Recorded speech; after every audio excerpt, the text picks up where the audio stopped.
بسم اللہ الرحمن الرحیم۔ السلام علیکم فرینڈز، آج ہم آیت الکرسی کو سمجھنے کی کوشش کریں گے۔ یہ لیڈر آف آیات ہے، یعنی آیتوں کی سردار کہا جاتا ہے۔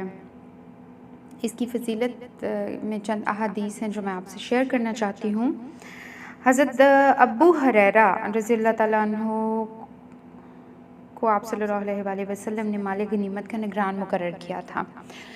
وہ بیان کرتے ہیں کہ ایک دفعہ رات کو میں نے دیکھا کہ ایک آدمی ایک بوری میں کچھ چیزیں ادھر سے بھر رہا ہے گودام سے مال کے، تو میں نے پکڑ لیا جا کر ان کو، اور میں پوچھا کیوں کر رہے ہو؟ کہتے میں بڑا ضرورت مند ہوں اور یہ ہے وہ ہے، تو انہوں نے ان کو چھوڑ دیا۔ لیکن آپ صلی اللہ علیہ وآلہ وسلم کو آ کے اگلے دن بتایا کہ رات کو یہ واقعہ ہوا۔ آپ نے سنا اور مسکرا دیا اور کہا کہ وہ جھوٹ بول رہا ہے۔ تو اگلے دن پھر یہی واقعہ ہوا۔ اس دفعہ ابو ہریرہ نے کہا میں چھوڑوں گا نہیں۔ پکڑا، اس نے اتنی اپنی وہ داستانیں سنائی غربت کی کہ انہوں نے پھر ترس کھا کے چھوڑ دیا۔ تیسرے دن پھر پکڑا، کہا آج تو میں بالکل نہیں چھوڑوں گا، تم جھوٹے ہو، جھوٹ بولتے ہو۔ تو اس نے کہا کہ چلو میں تمہیں ایک ایسی چیز بتاؤں جس کا تمہیں فائدہ ہو، اس کے بدلے میں مجھے چھوڑ دو گے؟ انہوں نے کہا ہاں۔ تو انہوں نے کہا آیت الکرسی پڑھا کرو، یہ تمہیں شیاطین اور جنوں سے بچائے گی۔ حضرت ابو ہریرہ اتنا خوش ہوئے یہ بات سن کر کہ اس کو دوبارہ چھوڑ دیا۔ آپ صلی اللہ علیہ وآلہ وسلم کے پاس آئے، آپ نے کہا کہ ابو ہریرہ وہ شیطان تھا جو 3 دن تمہارے پاس آتا رہا، اور لیکن وہ جھوٹ بولتا ہے، لیکن جو اس نے بات کی ہے وہ ٹھیک کہی ہے کہ جو آیت الکرسی پڑھے گا اللہ کی حفاظت میں چلا جائے گا۔ ایک دوسری حدیث ہے سنن نسائی کی، فرض نماز کے بعد آیت الکرسی جو بھی پڑھتا ہے مرتے ہی جنت میں جاتا ہے۔ اچھا، اس کے ساتھ ہی ایک ضعیف روایت ہے، منسوب ہے حضرت علی سے، کہ یہ جو فرض نماز کے بعد آیت الکرسی پڑھنی ہے، یہ گفتگو نہیں کرنی نماز پڑھنے کے بعد۔ یہ ضعیف بات ہے، آپ گفتگو کر سکتے ہیں، لیکن اچھی بات ہے آپ گفتگو کرے بغیر اس کو پڑھیں۔ ایک اور سنن نسائی ہی کی حدیث ہے کہ جو صبح آیت الکرسی پڑھ لے وہ شام تک، اور جو شام کو پڑھ لے صبح تک اللہ کی حفاظت میں رہتا ہے۔ آیت الکرسی میں 9 سینٹنسز ہیں، اور سب سے پہلے جو اللہ لفظ آتا ہے وہ ایز اے سبجیکٹ اللہ نے استعمال کیا ہے، اللہ لا الہ الا ہوا۔ ساری لائنوں کے ساتھ بھی اللہ اللہ لکھ سکتے تھے، لیکن اس کی خوبصورتی اس طرح نہیں رہنی تھی۔ اللہ نے اپنا نام پہلے لکھا اور اپنی ساری پھر کوالٹیز اور اپنی شان کو ایکسپلین کیا۔ جیسے آپ اس طرح بھی پڑھ سکتے ہیں، اللہ لا الہ الا هو الحی القیوم، اللہ لا تأخذہ سنۃ ولا نوم، اللہ لہ ما فی السماوات و ما فی الارض۔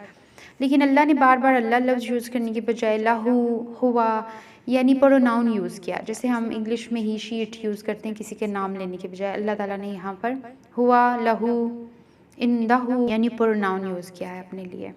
جب ہم الہ کا ترجمہ کرتے ہیں تو ہم سیدھا سا کہتے ہیں کوئی معبود نہیں ہے۔ عربی زبان میں بڑا خوبصورت ورڈ ہے، میں اس کی خوبصورتی کو تھوڑا سا ایکسپلین کرنا چاہتی ہوں۔ عرب عشق پرستی اور محبت میں بڑا ان کی وہ ہیں سٹوریز ہیں، بڑا آگے تک گئے ہوئے۔ انہوں نے عشق اور محبت کی 14 منزلیں لکھی ہیں، کچھ کو میں ایکسپلین کرتی ہوں۔ جیسے وہ ایک پہلی منزل ہے ہوا، یعنی آپ فزیکلی کسی سے امپریس ہوتے ہیں۔ الوجد، آپ دوسرے کو مس کرنا شروع ہو گئے ہیں۔ قلب، اب آپ کے دل پہ وہ چھا گیا ہے دوسرا بندہ۔ النجوہ، آپ اپنے محبوب کو چھپا کے رکھتے ہیں دوسروں سے، یعنی کسی کو پتہ نہ چل جائے، اپنے عشق کو چھپاتے ہیں۔ استقامہ ہے معذور محسوس کرنا، یعنی آپ عاشق کے بغیر اپنے آپ کو کچھ محسوس نہیں کرتے، یعنی اس کے بغیر بیکار فیل کرتے ہیں۔ الخیام ہے پھر اونٹ جب صحرا میں پانی ڈھونڈ رہا ہو، یعنی پاگلوں کی طرح گھومنا کسی کے عشق میں۔ جیسے لیلا مجنوں کے عشق میں مجنوں دیوانہ ہو گیا اور لیلا کو ڈھونڈتا پھرا۔ اس سے اگلی ایک سٹیج ہے الولا، یہ الہ سے نکلا ہے۔ اس کا مطلب ہے کسی سے اتنی محبت ہونا کہ اب درد محسوس نہیں ہوتا۔ تو اللہ نے یہ لفظ اپنے لیے یہاں استعمال کیا ہے، میں وہ ہوں جو الہ ہوں، تمہارا محبوب ہوں۔ جیسے اللہ کہتا ہے فَسَيَكْفِكَهُمُ اللَّهُ، اللہ ہی کافی ہے تمہارے لیے۔ یعنی یہ جب ہم بہت زیادہ ڈیسپریشن میں ہوتے ہیں، مایوس ہوتے ہیں، جب شدت کی ہمیں کسی کی ضرورت ہوتی ہے، ہم بھاگتے ہیں دیوانوں کی طرح جس کی طرف، وہ ہے الہ، وہ ہمارا اللہ ہے۔ اللہ نے کتنا خوبصورت لفظ اپنے لیے استعمال کیا، خود کو قریب کر لیا ہمارے، میں الہ ہوں تمہارا۔ اور پھر آگے اس کو ایکسپلین کیا 2 ورڈز کے ساتھ، الحی القیوم، میں الحی ہوں۔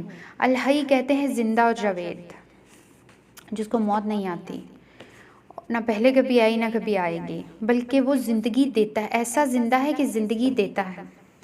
جیسے ہم رات کو سوتے ہیں اور کہتے ہیں اللہم باسمک اموت و احیا، اے اللہ تیرا نام لے کر میں جیتا اور مرتا ہوں، یعنی ہم تو روز مرتے ہیں، اللہ وہ ہے جو کامل ہے۔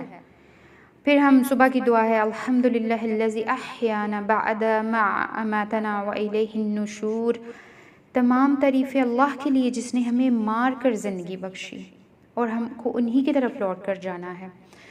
اللہ نے اکثر کہا ہے، ایک اور جگہ بیان کیا ہے اللہ تعالیٰ نے کہ میں تمہاری روحوں کو رات کو قبض کر لیتا ہوں اور صبح جس کو زندگی دینی ہوتی ہے اس کی واپس دے دیتا ہوں، باقیوں کی لے لی جاتی ہے۔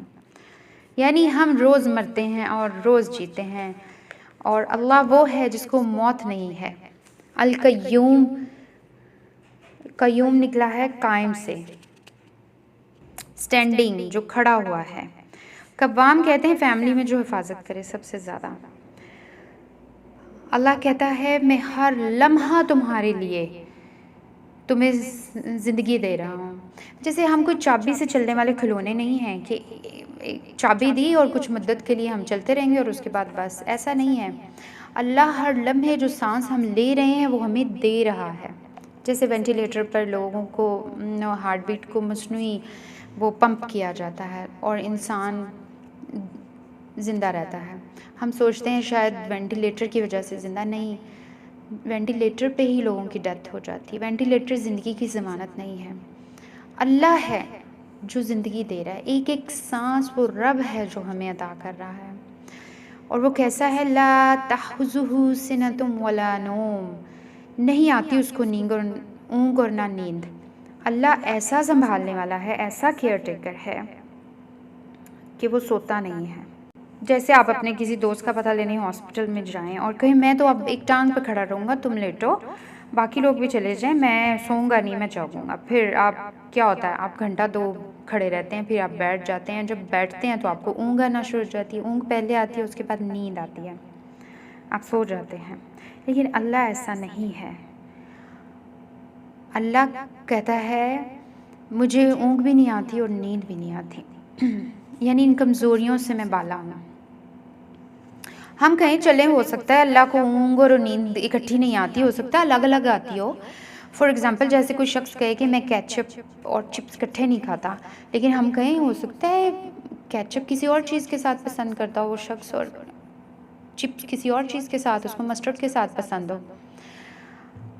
لیکن اللہ کہہ رہا ہے لا تأخذہ سنۃ، نہ آتی ہے اونگ، ولا نوم۔ حالانکہ اللہ اکٹھی بھی بات کر سکتے تھے، لیکن اسی شک کو دور کرنے کے لیے اللہ نے کہا ولا نوم، نہ اونگ آتی ہے اور نہ نیند، دونوں کو الگ الگ ایکسپلین کیا ہے۔